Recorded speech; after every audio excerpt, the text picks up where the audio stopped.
UPSC ने CSAT में एक बहुत इंटरेस्टिंग क्वेश्चन पूछा related to the marriage question. बोलते हैं in adult population of city 40% जो मैन हैं वो मैरिड हैं, 30% वीमेन के साथ में।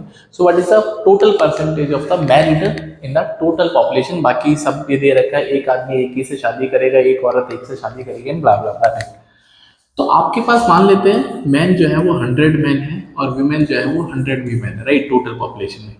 इसका 40% जो है वो मैरिड है, राइट, ठीक है। तो 40% ऑफ मैन आर मैरिड और इसका 30% महिलाएं जो है वो मैरिड है, राइट।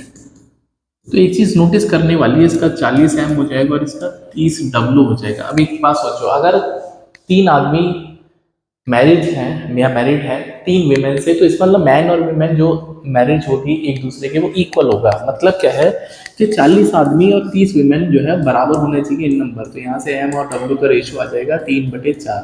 इसको कॉमन रेशियो में बना लेते हैं जिससे सवाल ईजी हो जाएगा। तो एम की वैल्यू 3 के और डब्ल्यू की वैल्यू 4 के। इसका मतलब एम की वैल्यू 3 के का मतलब है जो पुरुष हो जाएंगे वो 300 के हो जाएंगे, एम की वैल्यू 3 के लगाएंगे, वीमेन की वैल्यू 4 के पर ही हो जाएगा 400 के। तो जो टोटल जनसंख्या है वो आ गई 700 की, राइट। तो गांव में टोटल 700 आदमी है एक तरह से, और तो परसेंटेज ऑफ मैरिड निकालना है ना। अब आपको क्वेश्चन कुछ बचा ही नहीं। देखो भाई, मैरिड का मतलब 3 के और 4 के, मतलब आपके पास टोटल इसका आपके पास कितना परसेंट है, मैन का 40%, ठीक है। तो 40% ऑफ मैन कितना हो जाएगा, 300 के। ये भैया हो जाएगा 40% 300 के का 120 के।